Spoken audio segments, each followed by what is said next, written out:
नमस्कार, मेरा नाम मेघा कुमारी है। आज मैं बायोलॉजी क्लास 11th का जो हमारा सबसे इम्पॉर्टेंट जो चैप्टर है कोशिका, जीवन की इकाई, cell, the unit of life का भाग 11वां पढ़ने जा रही हूँ। पिछले वीडियो में हमने सेंट्रोसोम, सेंट्रियोल, नाभिक, सूक्ष्म कार्य और माइक्रोबॉडीज के बारे में जाना था। आज हम पूरे चैप्टर का समरी पढ़ने जा रहे हैं कि हमने क्या क्या पूरे चैप्टर में पढ़ लिया, पूरे भाग में क्या क्या पढ़ लिया। तो बच्चों, आज हम सेल के बारे में पढ़ेंगे। सबसे पहले समझते हैं कि ये जीव विज्ञान क्या है। जीव विज्ञान जीवित जीवों का अध्ययन, जीवन की आधारभूत इकाई कोशिका। सभी जीव कोशिकाओं से बने होते हैं। एक कोशिकीय, बहुकोशिकीय जीव। कोशिका संरचनात्मक व क्रियात्मक इकाई। स्वतंत्र जीवन के लिए कोशिका आवश्यक। देखिए, आज हम लोग कोशिका सेल के बारे में पढ़ेंगे। तो पहला क्वेश्चन कि ये जीव विज्ञान क्या है। जीव विज्ञान वह विज्ञान है जिसे हम जीवित जीवों का अध्ययन करते हैं, जैसे पौधे, जानवर, इंसान, बैक्टीरिया इत्यादि। अब सवाल यह है कि जीवन की सबसे छोटी इकाई क्या है। वो है कोशिका, सेल, जो आपको भी पता है। इस तरह एक घर ईंटों से बना होता है, उसी तरह सभी जीव कोशिकाओं से बने होते हैं। कुछ जीव ऐसे होते हैं जिनमें सिर्फ एक ही कोशिकाएं होती हैं, उन्हें हम एक कोशिकाएं कहते हैं, जैसे अमीबा। और कुछ जीव ऐसे होते हैं जिनमें बहुत सारी कोशिकाएं होती हैं, उन्हें हम बहुकोशिकीय जीव कहते हैं, जैसे इंसान, पेड़, जानवर। इसलिए हम कहते हैं कोशिका जीवन की संरचना और क्रियात्मक इकाई है, यानी शरीर की रचना की कोशिका से बनती है और काम भी कोशिका से करती है। इससे बहुत सारे क्वेश्चन भी पूछे जाते हैं कि अगर हमारे शरीर की कोशिका काम करना बंद हो तो क्या जीवन संभव है? नहीं ना, जीवन संभव नहीं होती। कुछ इससे रिलेटेड क्वेश्चन है जो आपको सोचना है। जीव विज्ञान किसका अध्ययन करता है? जीवन की सबसे छोटी इकाई क्या है? एक कोशिकीय और बहुकोशिकीय जीव में अंतर क्या है? दूसरा, कोशिका सिद्धांत व खोज।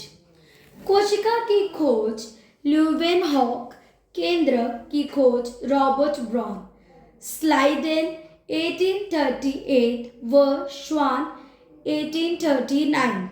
कोशिका सिद्धांत, सभी जीव कोशिकाओं से बने। कोशिकाएं पूर्व कोशिकाओं से बनती है। बिरचौर 1855, ओमिनी सेलुला ई सेलुला, सूक्ष्मदर्शी से अध्ययन संभव। देखिए बच्चों, अब बात करते हैं कोशिका की खोज किसने की। सबसे पहले एंटन वॉन लीeuwenhoek ने सूक्ष्मदर्शी से जीवित कोशिका को देखी। इसके बाद रॉबर्ट बॉर्ड ने कोशिका के अंदर केंद्रक की खोज की।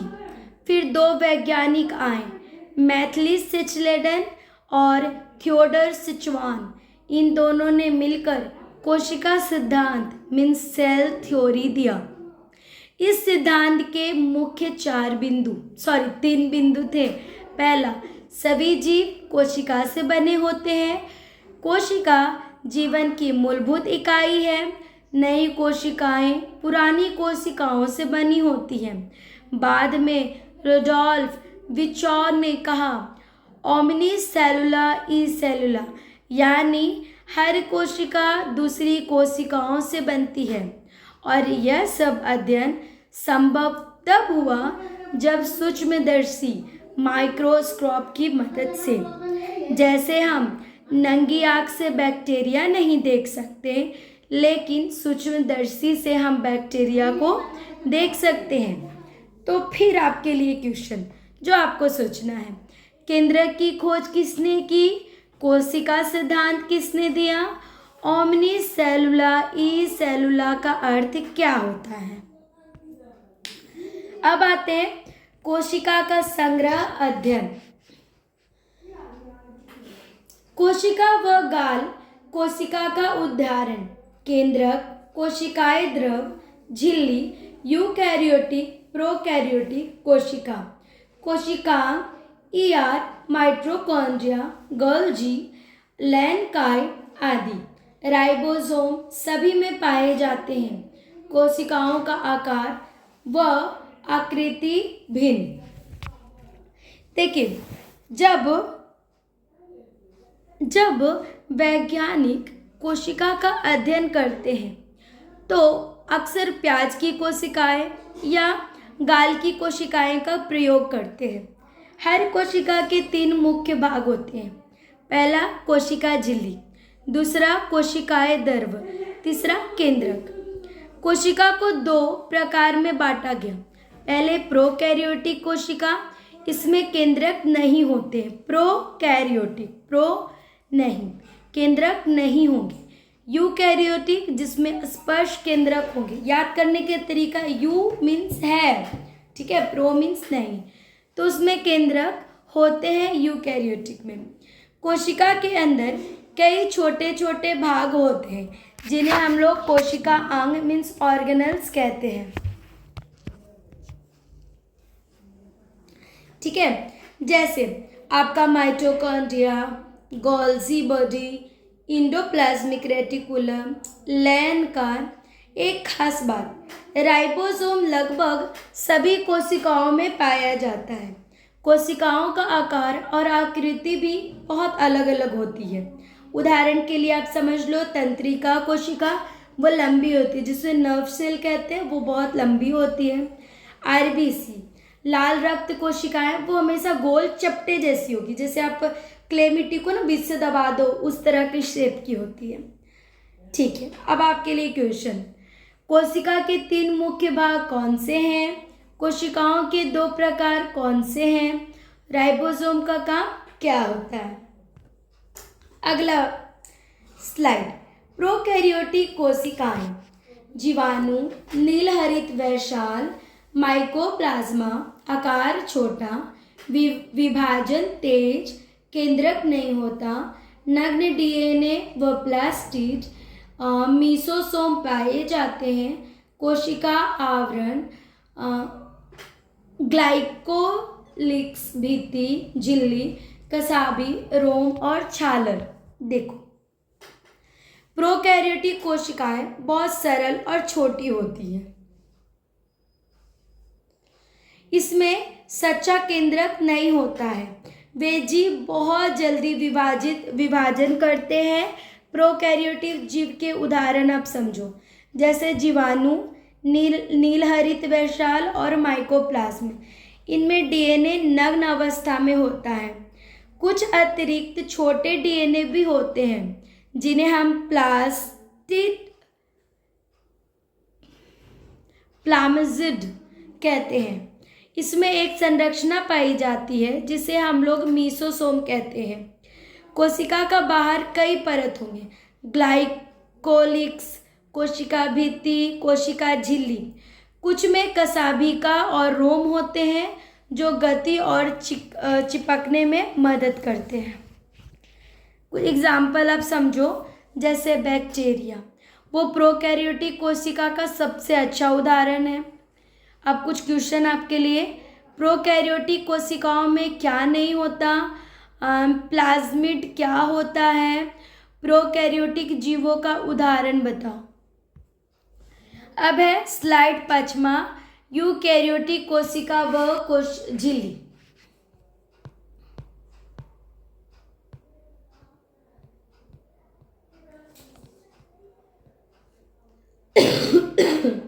सॉरी, पादक जंतु, कवक आदि जीव झिल्लीदार अंगक उपस्थित, सुव्यवस्थित केंद्रक, कोशिका झिल्ली, लिपिड व प्रोटीन, फॉस्फोलिपिड, द्विसत्र, तरल क्रीमिनियर नमूना, निष्क्रिय व सक्रिय परिवहन। ठीक है, देखिए यूकैरियोटिक कोशिका अधिक जटिल और बड़ी होती है। ये इन जीवों में पाई जाती है, जैसे पौधे, जानवर, कवक और आर्द्र जीव। इनमें झल्लीदार अंगक मौजूद होते हैं। इनका जो केंद्रक वो बहुत ही सुव्यवस्थित और स्पष्ट होता है। कोशिका के चारों ओर एक कोशिका झिल्ली होती है। यह मुख्य रूप से दो चीज़ों से बनी होंगी, पहला लिपिड और प्रोटीन से। इसकी संरचना को हम लोग फॉस्फोलिपिड द्विसतह कहते हैं। वैज्ञानिकों ने इसे तरल क्रीमीय नमूना, जिसको हम लोग फ्लूइड मॉशिक मॉडल कहते हैं। कोशिका झिल्ली पदार्थों के आवागमन को नियंत्रित करती है। इनके दो प्रकार होते हैं परिवहन, पहला निष्क्रिय परिवहन और सक्रिय परिवहन। इसके एग्जाम्पल आप ले सकते हो, जैसे कि पानी का अंदर बाहर जाना, आना जाना। ये तो एक सवाल बच्चे आपके लिए, प्रोकैरियोटिक कोशिका किन जीवों में पाई जाती है? कोशिका झिल्ली किससे बनी होती है? परिवहन के दो प्रकार कौन से हैं? ध्यान से सुनिएगा, आपको सब पता हो जाएगा। निष्क्रिय परिवहन और सक्रिय परिवहन। आगे चलते स्लाइड 6, जो कि कोशिका भित्ति व अंततः झिल्लिका तंत्र।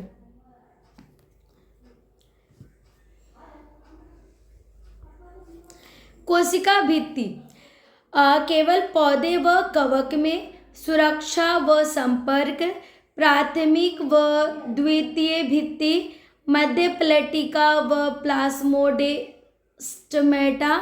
अंततः झिल्लिका तंत्र, ईआर, गोल्जी, लैनकार, रसधानी, माइटोकॉन्ड्रिया व लवक शामिल नहीं होते। अब समझो, कोशिका भित्ति केवल पौधों और कवक में पाई जाती है।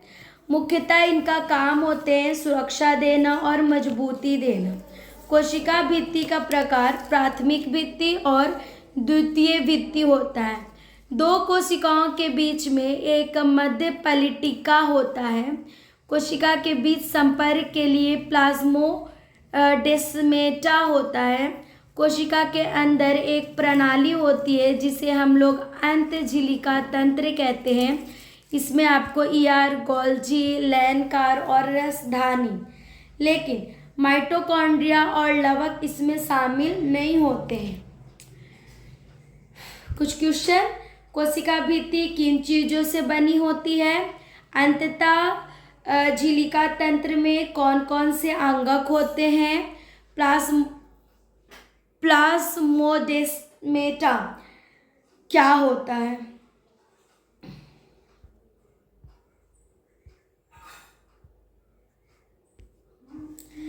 मुख्य कोशिका अंग ये क्या है?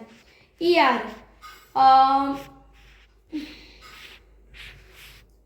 खुरदरी प्रोटीन, चिकनी लिपिड, गोल्जी पैकिंग व स्वर्ण, लैनकार पाचन एंजाइम, रसधानी भंडारण उत्सर्जन, माइटोकॉन्ड्रिया एटीपी निर्माण, शक्तिगृह, लवक, हरित वर्णी, अवर्णी और प्रकाश संश्लेषण।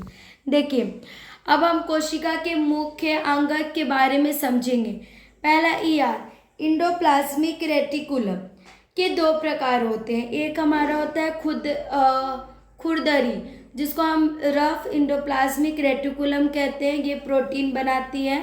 दूसरा है स्मूथ, जिसको हम लोग चिकनी कहते हैं। चिकनी ईआर जो लिपिड को बनाने का काम करती है। गोल्जी बॉडी पदार्थों की पैकिंग और स्त्राव करती है। और लाइसोसोम, जिसको हम लोग लैनकाय बोलते हैं, इसमें पाचन एंजाइम होते हैं। रसधानी वैक्यूल जो भंडारण का काम करती है। माइटोकॉन्ड्रिया जो एटीपी बनाता है, इसलिए इसे हम कोशिका की शक्तिगृह भी कहते हैं।